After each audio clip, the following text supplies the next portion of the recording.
And welcome back, guys, to another episode of Geek Centurions. It's me, your boy Eli. It's me, Joe. And we're here to talk about some more Disney Plus shows because really there's not that much else to talk about unless do you want to do Into the Heights?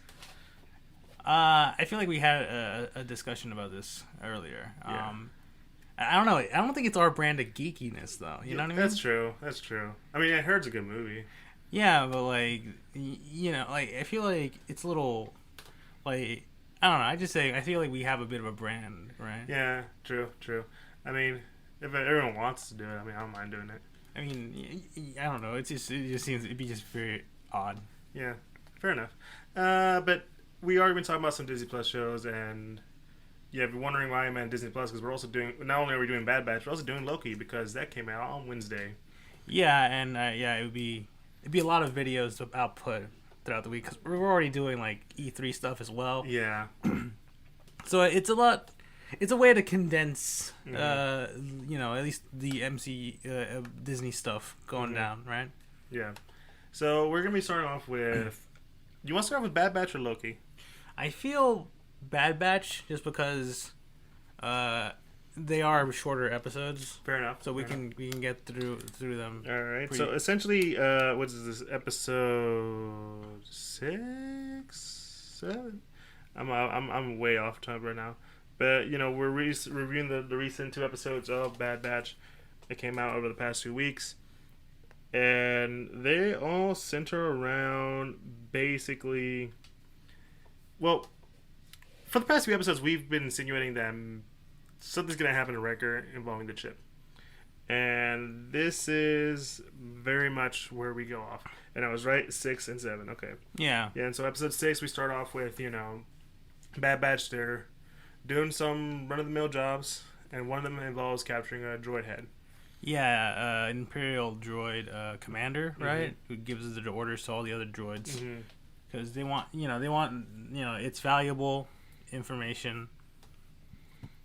Therefore, Sid's like, I want you guys to go get it because my buyer wants one, and they're like, all right, let's go to this facility and do it.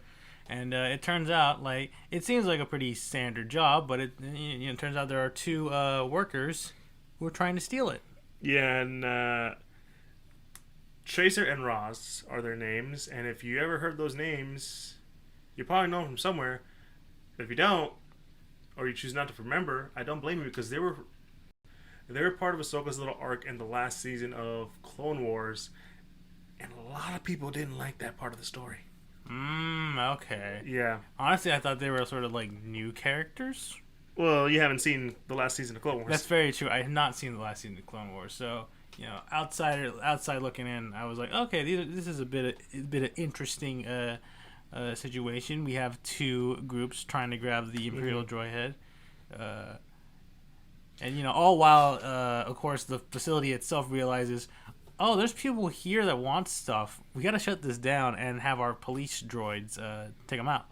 So it just turns into a bit of a shootout where like both sides have to begrudgingly work together, to survive. I will say that actually, let me ask you this: Tracer and Roz, did you find them annoying? No, not really. Okay, because in Ahsoka's little thing, they were a bit overplayed. Okay, all right. Yeah, it's more like, this is gonna be slight spoilers for those of you who have not seen that part of Clone Wars. Remember how Iron Fist, like, we just kept looping back to the same kind of story in the first season? Mm-hmm. It's that. Oh, okay. Yeah, it's like, oh, like, what was the point of all that? Because we just ended up back where we started. All right. Yeah, and then it's just like, this is really annoying. We get it. It did not work. I don't hate the characters. I feel like the storylines they were in were just very bad. Thankfully here, it's pretty straightforward. They're both trying to get this one head droid, but they don't. Well, not that they don't, but they don't agree that on what to do, because we have 2 different people going for two different reasons, and they do explore on that. But the thing to note from this episode is that Wrecker gets hit in the head a little too much this episode. Yeah, to the point where he starts mumbling, "Good soldiers, follow orders." Yeah. Yeah. Which is like, I think it's gonna end up being like the meme of the community where it's like, you remember how was it November whatever from Civil War when it Bucky's orders, Yeah. which was yeah. So I think it's gonna be something like that. Mm-hmm. And we already see inklings of change within Wrecker, and that's really where we're just gonna leave it off because it's a very straightforward episode. The last few episodes were very straightforward. Mm-hmm. It's not until the next episode that we're gonna talk episode 7, which you want to talk about now. Yeah, because basically by the end, the droid head gets destroyed, but Tech was able to get some of the data, and they give it to the two girls. Mm-hmm. Because they're fighting for the Empire. They're fighting against the Empire. Yeah, and they're sort of like, yeah, we get what you guys are trying to do. And it's when they're in the ship, it's like, hey, listen, Mystery Man. Yeah, we got the droid information from the droid head, but there were some clones there, some rogue clones that were helping us out, and you might want to look into that. Yeah, to which it insinuates, oh man, they're gonna double cross them. That's what I thought. Mm-hmm. But obviously, you knowing who they were, you probably knew who they're talking to. No, I did not. Oh, okay. I for a second I thought it was a Fennec, but it's not Fennec. It's good old Rex. Yeah, because he's back, baby. Yeah, because in this newest episode, episode 7, Rex decides to visit the Bad Batch. And boy, does he visit. Yeah, he's very much like, I've been laying low for a while. It's like, yeah, I mean, you're KIA, dude. It's like, yeah, well, I had. Which makes sense if you've seen the last season of Clone Wars and know how that ends. Mm-hmm. You're like, I'm pretty sure I understand why they think Rex is dead. Yeah. And before we start that, one important thing they always to note is that the growing friendship of Wrecker and Omega. Yeah, because Wrecker's obviously kind of just like a big child himself, right? Mm-hmm. So him and Omega just bonding over stuff. They'll usually and in this episode they do they have a tradition where whenever they finish a mission, they go get some food to eat for themselves. Yeah, look like popcorn to me. Yeah, it's like a weird alien popcorn kind of thing. Yeah, but basically Rex is just sort of just wondering like, how you guys been? What you doing out here in this neck of the woods? And this, they immediately start talking about the chips. Yeah, because they're all like, because Rex knows about the chips and he's like, you still got the chips? What's wrong with you? You got to get rid of it now. You can turn it at any moment.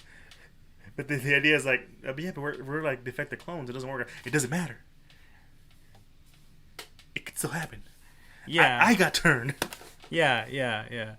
And very much, Rex is also super hesitant once he starts to notice that Wrecker is having headaches, and they sort of mentioned that. That's been having a lot more recently now. It's like, that's not good.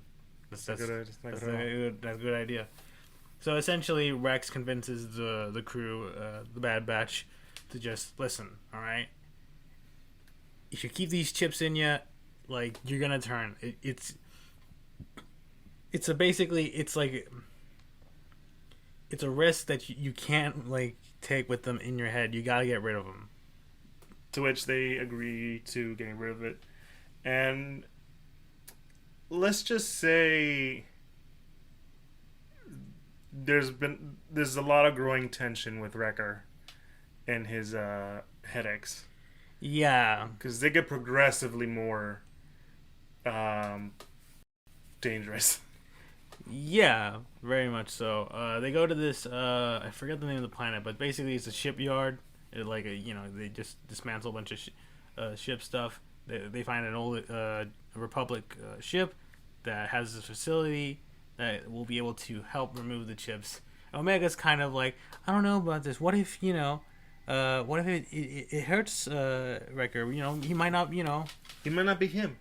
Yeah, or even worse, it could kill him, right? Yeah. And it's like, listen, all right, it's worth the risk simply because if Rex is right about the chips, which he is right about the chips. He is 100% right about the chips.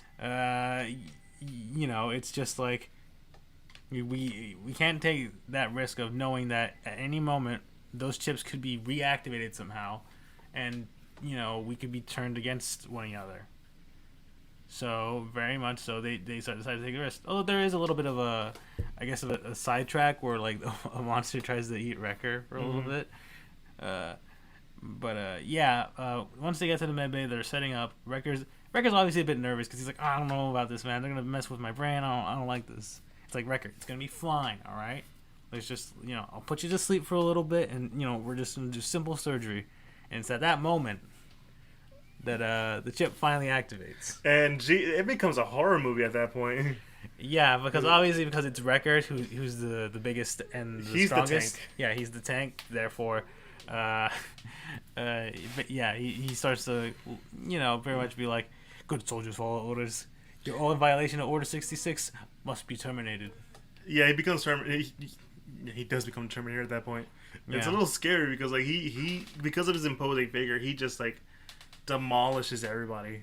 Yeah, he was like choking out Tech. I was like, oh shit, is he about to die? He's about to step this man's neck. Thankfully, he doesn't kill him, but he's very much like, I'm gonna kill all of you. So that like Rex and Hunter and Echo try to distract, get him under control and stun him. And Omega sort of has to help attack for a little bit, but obviously the others get overwhelmed by Wrecker's strength. Omega tries to distract, and soon Wrecker starts chasing her until she gets cornered, and it's like, Wrecker, don't make me do this. I don't want to shoot you. You're my friend. It's kind of tragic because you can even see it in Wrecker is like he doesn't want to do this. Yeah, there's like a small part of his brain that's like, I shouldn't be doing this, but the chip overwrites all of that. And it's like, you're in violation. You're helping out treasonous clones. You must be, terminated. Must be terminated. Yeah. I'm surprised Deep Down Digger didn't try to go for a Terminator revive on there, but I guess I can get why. Yeah. But thankfully, Rex comes in with the stun just in time. And they, decide to operate, get rid of the chip in Wrecker's brain. Omega's kind of worried because he's not like waking up, but they know that he's still alive. He's just, he's a little out of it. Mm-hmm. But of course, Wrecker does wake up. He's like, "Hey, what's going on? Why you looking all sad and stuff?" And it's like, okay, the surgery works. So the rest of the Bad Batch gets their chips removed. I do find it interesting that Tech is the last one to go. Yeah. I'm assuming just because what if it kills Tech, we're fucked. Yeah. So at least have him like operate the rest of that stuff first. But they all have a happy moment. Like Wrecker tries to like, listen, I'm sorry what happened. And she has the food in her hands. It's like, we're done with the mission. It's time to eat. It's like, it's a nice bonding moment. Yeah, and it ends with Rex and Hunter basically saying, dude, if you need us, we'll come by. Yeah, it's like, just call. Yeah, like, it's like, if you need, listen, Rex, if you need us in any sort of situation, you know where to look for us. We probably won't be showing up in Rebels because we're not on that show. Yeah, although there is one little last like cliffhanger stinger where there's a what was it, like a salvage? Yeah, some salvage group that they happen to see both Rex and Hunter, and they're like, we should probably call the Empire over this, and my theory is that they're gonna send in Crosshairs with his group. Potentially, yeah. Yeah, and if they don't capture him here and try to like get rid of the chip, then it's gonna be another chase, man. Yeah, the chase continues. Mm-hmm. I mean, the chase would continue anyway, even if they somehow able to bring back Crosshairs, simply because now the Empire's like, now we have like a full battalion of like clones, just rogue, and we gotta stop them. So yeah, and that's sort of the big end of that episode. Mm-hmm. But yeah, overall, it's one of those. Episode 7 is definitely one of those episodes where like there's payoff. Yeah, there's plot payoff now, and now it's sort of like, what's the next steps, right? Yeah, because like throughout the last few episodes, we've been hinting at Wrecker possibly changing because of the chip. Like he was the first one we figured he would do it, but we also had time to really establish that Wrecker and Omega, they're kind of like friends. They're like the best friends. Mm-hmm. And so when his eventual like for the moment heel turn happened, it made sense. You knew it was coming, but it feels right because the way they wrote Wrecker to be in this scene one is kind of horrifying. Yeah. 2, it's really effective because of he's already established relationship with Omega. So it's like, oh no, and you always, and seeing like the big goofy guy all of a sudden go terminate on everybody is just holy shit. Like we said, I thought he was gonna kill Tech. Yeah, like it's like legitimately like concerning. It's like, oh crap. like the moment he put his hand on his neck, I was like, oh shit. Yeah. And like you needed a whole team to take that man down. Yeah. But no, this is what I feel like this is gonna be a thing with the Bad Batch, is that it's a really good is that we're gonna get a lot of solid. Most of the episodes are gonna be really pretty solid with some standouts. But it's because the story is making sure that we get to the standouts in like a really good way. Putting like a good writer, you seed your plants and they grow naturally to where they need to go. Yeah. Which, I'm still enjoying the show. I'm not as like I'm not actively looking at the episodes at least until a couple of days before we gotta record. I'll admit to that. Right. Yeah. Because they do kick kind of mundane. That's kind of part of the charm too. Yeah, a little bit. Yeah. Anything else to add, Jay? No, I definitely agree. I think this definitely is one of those episodes that pays off the plot, and now it's sort of like okay, now we can move forward a little bit and to some more interesting waters. Now that we have the imminent threat of the inhibitor chips and the rest of the Bad Batch gone, now it's like, all right, now we're probably going to be seeing some more interesting stuff happen in the show. Then now that just leaves us with Loki. And Loki, so like I said, their episodes are going to be on Wednesdays. So we're probably going to have to include them every once in a while with other episodes just to, keep track. But, Loki, the first episode. I'm going to say this right now. I still feel bad for Falcon and the Winter Soldier, which I've been, some of the people that I know have said, like, it's kind of like the Thor: The Dark World of the TV show so far. I'm like, I don't agree with that. I don't agree with that at all. Yeah, I find that interesting. Yeah, no, someone else told me that, and I was like, I don't agree with that. But I get what they're coming from, because, like, after coming back from WandaVision and seeing Loki, it's kind of hard for it to compete.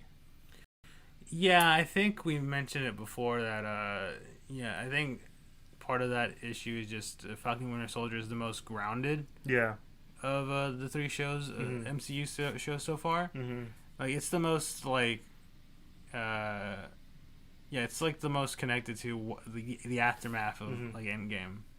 Like, obviously WandaVision has its own weird thing of, like, being, like, pseudo-parody of family sitcom shows, as well as having, the sort of the mystery of, like, why is Wanda doing the things she's doing?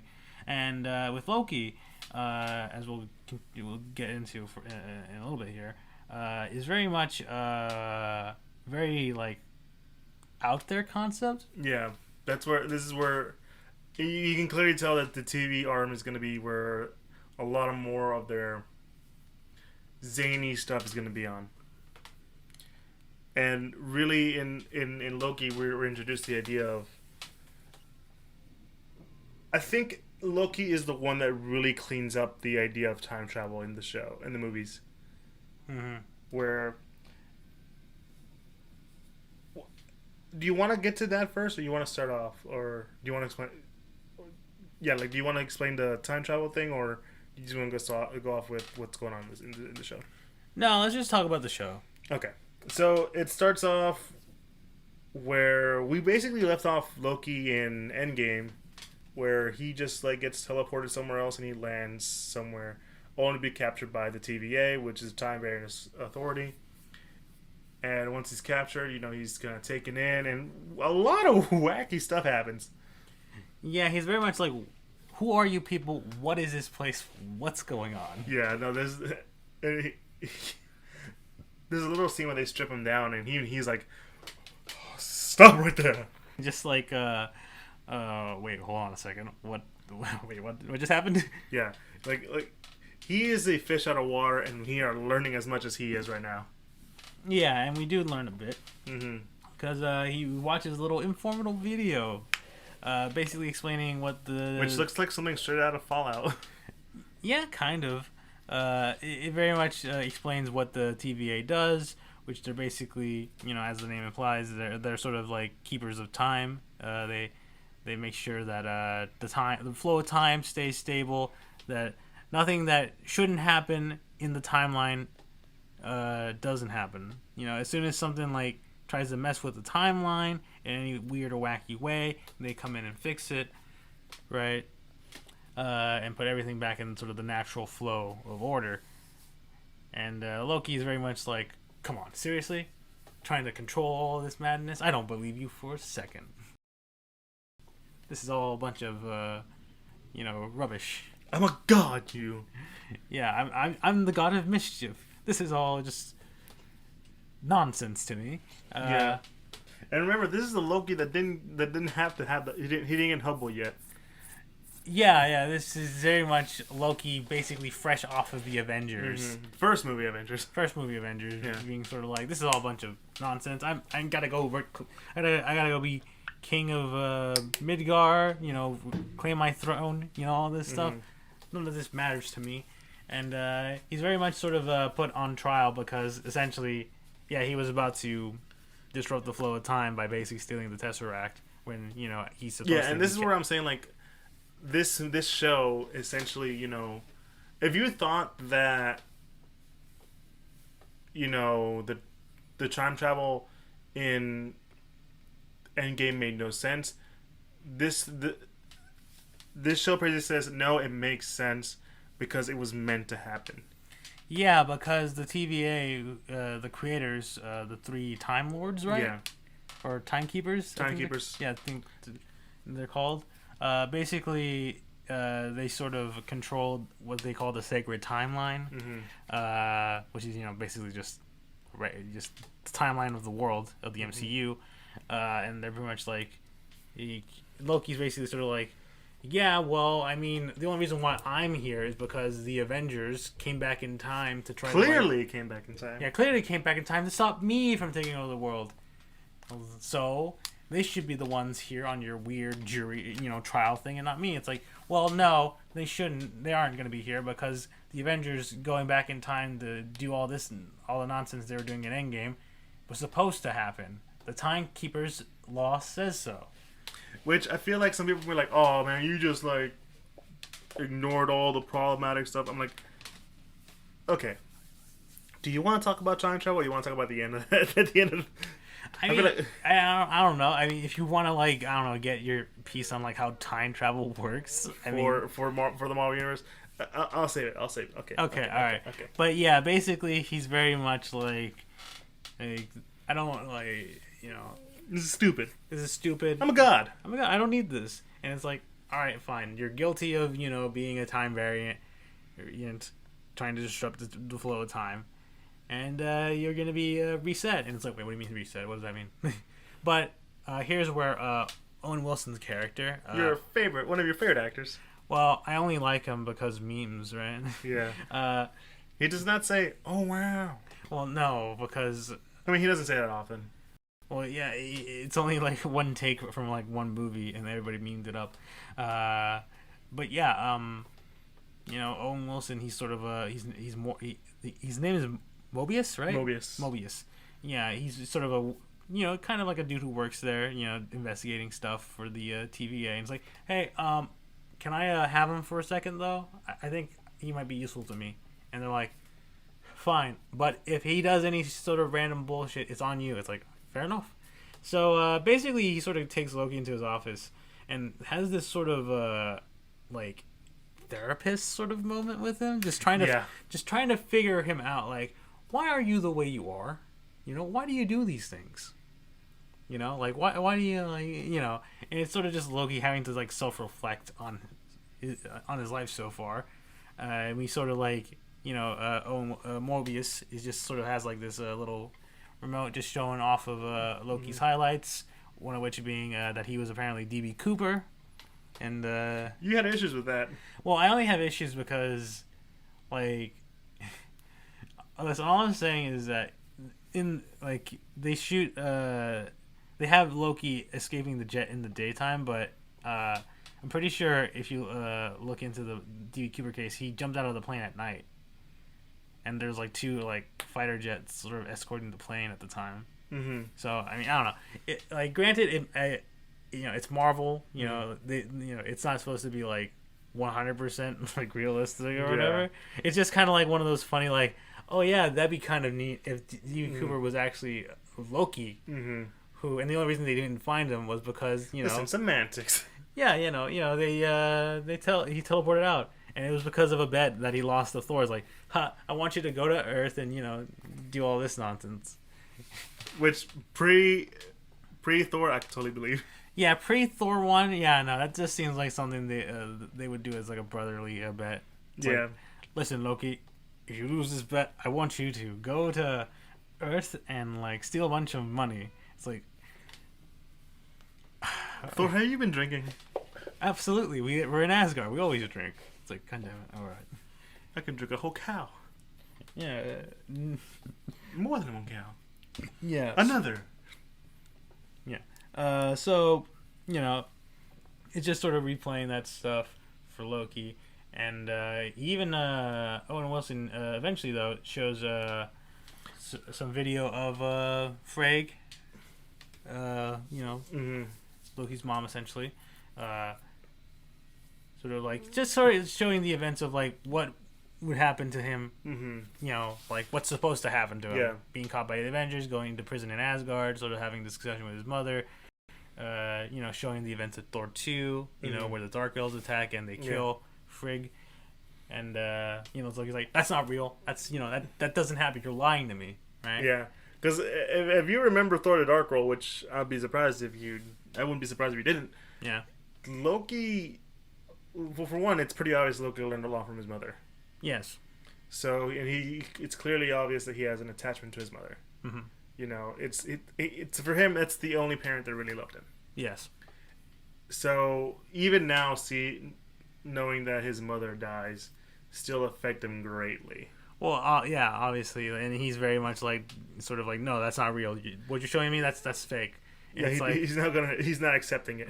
Yeah, and Owen Wilson's character is very much just like, listen, we don't only just can see your past, we see the future. We see everything that happens in the timeline, and this is your role. You're meant to be this dude who just sort of does all these things, and so that other people can better themselves, and showing footage of the Avengers.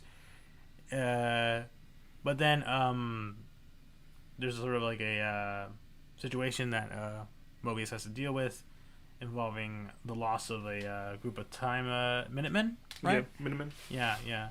Because there's this one guard who caught Loki at the beginning, who's very much not a fan of Loki. She's sort of like, but because they step out of the room, Loki uses this moment to basically mount an escape, get the Tesseract, and just warp out of here. And this sort of like, Loki's escape. We gotta like fucking, shoot to kill. It's like, no. I still need him. Owen Wilson's character's like, no, I need him though. Yeah. In the meantime, Loki finds, I think, the cleric. There was a clerk. He's a cleric. Yeah, my bad. He's like, who they gave the Tesseract to. He's like, listen, tell me where the Tesseract is, or I'll kill you. I'll gut you like a fish. And it's like, what's a fish? It's like, wait, you don't know what a fish is? Dude, I've lived all my life behind a desk. I don't even know what you're talking about. It's like, whatever, I'll kill you, all right?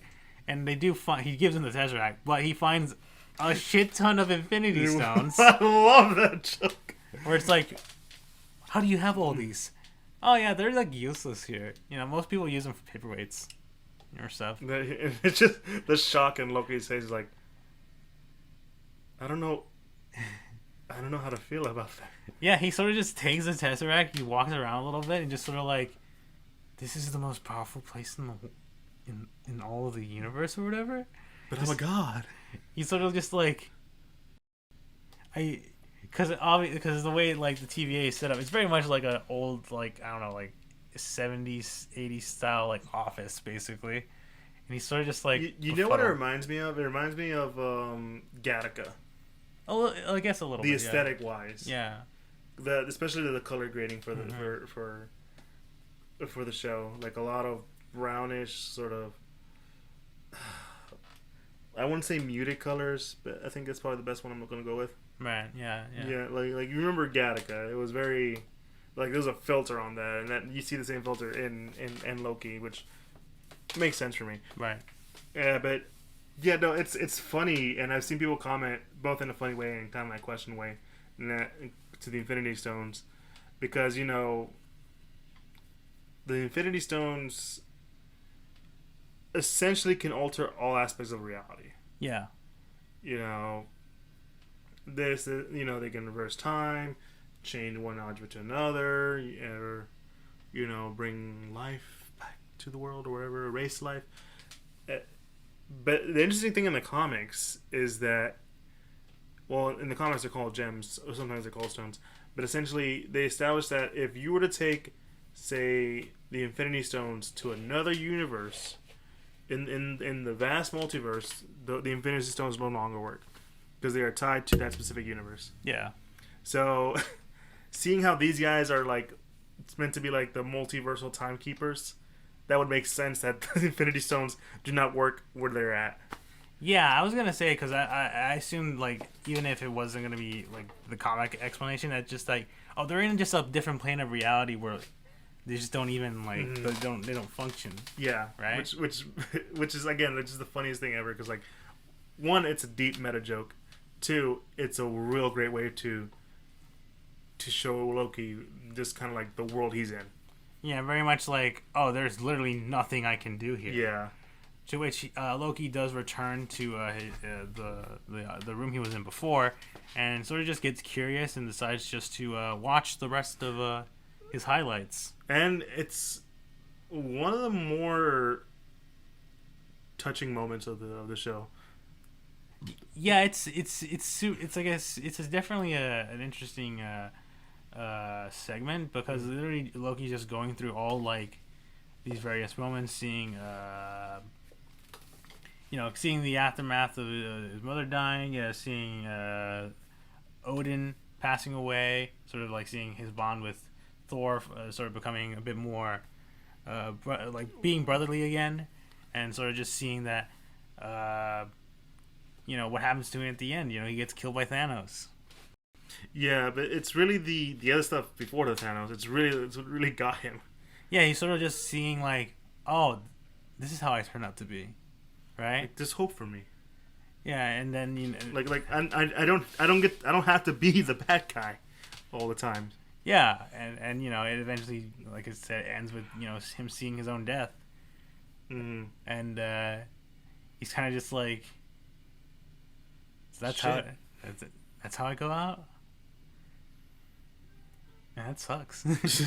Which, I mean, like, for him, yeah, it sucks. But, like, for us who's been with him for all these movies, it felt right. Because, like, they don't... And it's funny, they don't show the part that he was willing to sacrifice himself for Thor. He was tricking Thanos to save his brother. Yeah. Which is, like... For some people, it might be like, why didn't you show that? I'm like, that's because, like... Well, he doesn't know that he was like willing to do that. All he knows is that he dies, and that really affects him. Like at the end of the day, you can still say it would still affect him, but like, I think it's a cool detail that he doesn't see that he dies basically an honorable death. Yeah, but very much it's just I think the one guard does come in at the end, and he's sort of just like. Yeah, I guess that's where my life is. Yeah, and he does he has a little fun with her because they tangle for a little bit. He manages to put on like this sort of collar that he has, which is supposed to like sort of basically they have like these time stop like devices that like when they're connected to the collar they can just reverse the flow of time on them and just put them in like areas they've already been and stuff. He just has a moment of just messing around with her. He's like, stop doing that You little, and he just sends her all the way back to outside.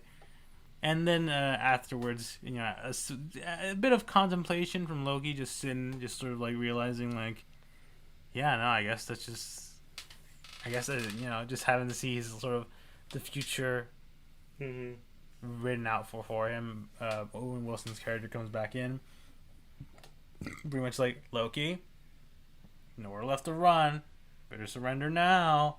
And he's like, sort of like Loki finally starts to like sort of answer like a lot of his sort of like questions of like, of like, why do you do the things you do? Is like, like, I was doing a lot of that stuff, like, I don't really like to hurt people, but I do it to, instill fear and stuff. It's like, oh, okay. Essentially, he's like, what he's saying is that it's like a power move for him. Yeah. Which, like, I mean, throughout the comics, especially nowadays, when they try to really, like, focus on the relationship between Thor and Loki, it's pretty obvious that Loki feels very inadequate when it comes to Thor. Mm-hmm. Like, Thor's the the older brother or whatever. He's the stronger one, the handsomer one. He gets all the girls and all that kind of stuff that would make someone of his situation feel a little, what's the word I'm looking for? Inadequate. Inadequate. Yeah. So for him, instilling fear was the only way for him to sort of feel that sort of kind of thing, which I totally get. Mm-hmm. Well, I mean, that's my reading. If anyone else does get their own reading about that, I'm totally down to hear it. But no, so essentially Loki agrees to help him out, and because they show that, I think you mentioned it, Owen Wilson's after some guy. Yeah, he's sort of investigating a lot of these time variant who's just kind of like going around different parts of the timeline, just doing some crazy wacky stuff. He's sort of like, I could use Loki for this, and he's very much like, listen, you can't go back, right? Because like at this point, like they really aren't sure that he should go back to like the timeline or whatever. It's like, I need, I can use your help. It's like, what you want me to just like? What do you want me to do? It's like, we got like a rogue time variant just running around doing all this stuff, and you want me to help him? Well, yeah. What am I gonna do? Yeah, well, I mean, you'll be useful to me because I'm hunting you, and it's like, wait, what? And we see a bit of a sort of the ending sort of shot of the episode where we have some Minutemen just patrolling this little rural area in Oklahoma, just sort of like, just sort of reset the area and let's just leave. And they see this hooded dude far into the into the distance, and they realize that he's spilled a bunch of oil everywhere, and he's lit in it, and he's pretty much burning a lot of them alive. And he's taking all these little, he's taking all these their little gadgets that help like reset time. Which makes you wonder what this Loki is planning. Yeah. Now, I'm gonna say this. So far, this is a really good episode. Yeah, it establishes a lot. Basically, sort of like who the TVA are, and like what sort of Loki we're gonna see, and also just setting up the stakes of like, hey, there's another Loki running around the timeline messing stuff up. Which is such a Loki thing to do, good lord. Yeah, and we need you, Loki, to help us find him. So it's just setting up like I don't know. It's very interesting. So you're using a past version of Loki to help you find this Loki that's just running around, causing chaos and stuff. Yeah. So yeah, it's sort of setting up a very sort of like a sort of a time chase, if you will. We just came back from a time heist. Does that make sense? Yeah, in a way, yeah. Yeah, and okay, time to talk about the time travel. And you and I have had talks about this, the time travel, and in in Endgame. And my thing is, so I always try to focus on the whole idea on what they mean by time travel. How does their time travel work? Does it make sense? How well does it affect the world? Like stuff like that. Because one of my favorite movies is Back to the Future, and they do a lot of stuff in that movie that really alters the timeline, but doesn't like screw up anything. Most of the time, they talk about time paradoxes and all that stuff, but half the time in Back to the Future, they don't really talk about it.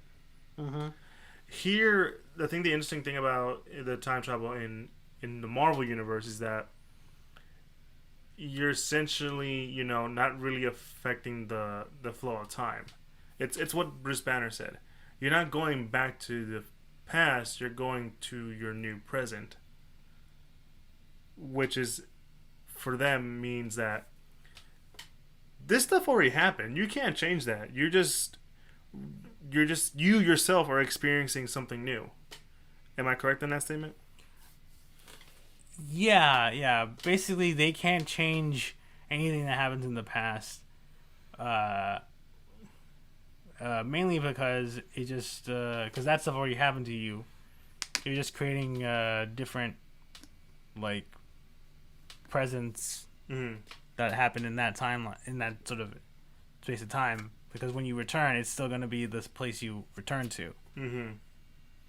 Now a lot of people tend to bring up, but what about 2014 Thanos? If there's no Thanos in that timeline, then that means the events don't happen. I'm like, no, they still happen. They just don't happen for that one place. Yeah, like I feel like I don't know. I think it's just a bit of just seeing how I don't know, because I think like time travel in movies is always a little wacky because oftentimes people are always gonna poke hole at time travel logic stuff unless it's like very sort of like super explained or is just easy to understand because Back to the Future very easy to understand. You go back in time, if you change some stuff, when you go back to the present, it's gonna be a different timeline. Yeah, like I don't mind time travel if you set up your rules and at least adhere to them. But I feel like also sometimes because like the idea that the time variant society association sets up is that no, yeah, the Avengers are supposed to do that because not because like not to like say like the time travel didn't matter. Like no, the way they did it does not hurt the flow of time. Well, I think as well as that sort of like it was like I think the way they sort of describe it too is like it was all meant to happen anyway. Yeah, it's like we all knew it was gonna happen.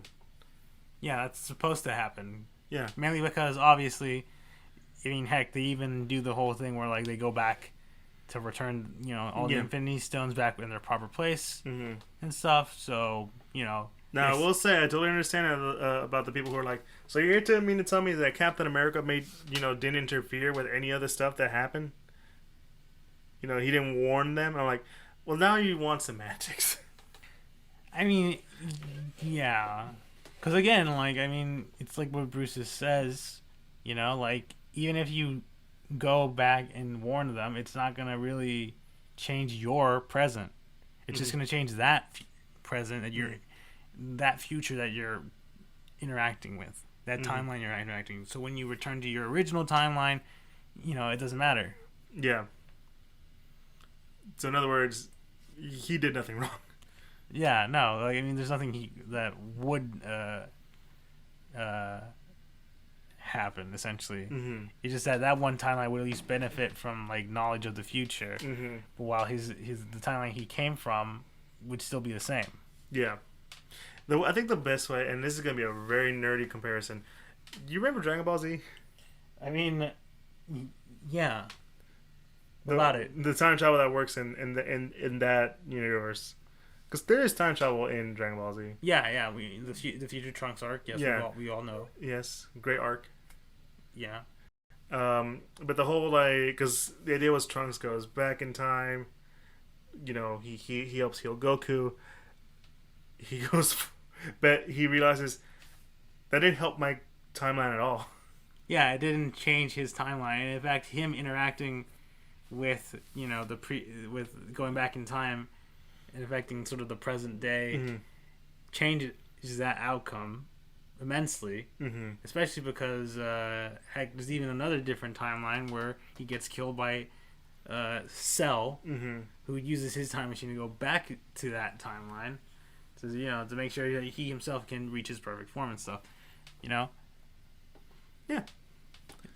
So I mean, yeah, like that. I think that's a sort of an apt comparison because I think both sort of use that sort of like going back in time and trying to change the past doesn't affect your future. Your future's already your present. Your present's already set. Yeah. You're just jumping into different timelines. Oh no, yeah, and I mean that's why I brought it up because like you knew. I feel like some people are. I've always had issue with the time travel in the Avengers, but I immediately I was like, oh, this is just the multiverse theory from Dragon Ball. Okay, we're fine. I get it. I mean, that's. I feel like that's just how you just should take a lot of time travel into itself. It's kind of like the easiest way to explain it, or at least to do a time travel story. Just that it's just a different multiverse. It's just a different timeline you're jumping into, and the timeline you return to doesn't change. I will say this. I still love the fact that the Infinity Stones are just paperweights. I mean, this is the best joke in the whole episode. Yeah. I mean, it just serves to be sort of once again, it's just sort of a funny little look at them. They don't do anything here. Nothing. Just throw them away. Well, I mean, they don't throw them away. No, they use them as paperweights. Yeah. No, but I think this is so far for me, I can't tell, but I feel like this might be one of their better shows. Because I feel like for a lot of people, the highest standard for a Marvel show was the Netflix shows, specifically like Daredevil. And Daredevil first season 1 of Jessica Jones, half of Luke Cage, and no one talks about Iron Fist. Even though Iron Fist is my boy, come on, guys. But I think they're starting to challenge it now by not just being a lot grittier, but they're being more creative with their stuff. Because I'm pretty I don't know that much about the the Time Variant Authority because I rarely read anything involving them. Right. So I don't know much. So I'm just going there with fresh eyes as everybody else right now. Now we're talking about some other stuff I can probably tell you about, but Time Variant, I'm like, I don't know. Right. This is new to me. But I'm excited because they're doing what a lot of people have been saying is embrace the craziness of the comics. Well, I think the movies are gonna be their own little thing. Well, they're gonna be connected, but the movies are gonna do their own thing. Well, I mean, yeah, the movies are very much. I think are gonna be more continuing that's sort of that main storyline, and the TV shows are very much. I think you said it earlier. They're there to experiment with a lot of things that they do with the MCU, as well as just set up and follow characters that wouldn't necessarily be perceived as holding their own in their own movie, right? Yeah. So, I think it's all going to be set up.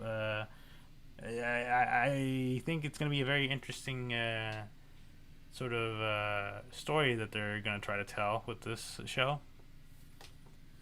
Mainly just sort of do a little a bit, go into some crazy wacky time shenanigans and stuff. Yep, and I'm excited. I'm always looking forward to these shows, and especially with after the big success that was WandaVision, the political tones of Falcon and Winter Soldier. I'm totally down for it. And well, yeah, that's about all we got. I don't like to give out my full rating until the end of the show, but so far for this one, it's pretty good. So yeah, guys, that's the end of the episode. If you really enjoy what we do follow us on social media at Instagram, Twitter, and Facebook at the Geek Centurions. We are 100% more active on the Instagram, where you can follow us there. And we have a link tree that leads you to all the podcasting sites that we are officially a part of, like Apple Podcasts, Google Podcasts, Pandora, Spotify, all that kind of stuff. And we have a link to the YouTube, so if you want to see, another format of this is great for our, for all you audio listeners out there, and just want to find a way to help us out in any more ways. We also have a link to a Patreon, which we always have it there. It might not be used, but it's always there for just in case we need it. But I'm always excited for that. I'm always excited to see if anyone wants to help us out in that way, because we want to do some stuff, but it takes time. Mm-hmm. And supporting us through Patreon will always help. Now, that is everything. Hopefully these shows, we will be back with more of these shows. We're still doing our E3 thing, which we will have a special. We have a special episode at least out soon already. And we'll have another one we have one that's pre E3, kind of, and one that's post E3. So you'll see that. But anyways, guys, thanks for checking us out. It's been your boy Eli. Give me Joe. And we Geek Centurions. You have a good one. Peace.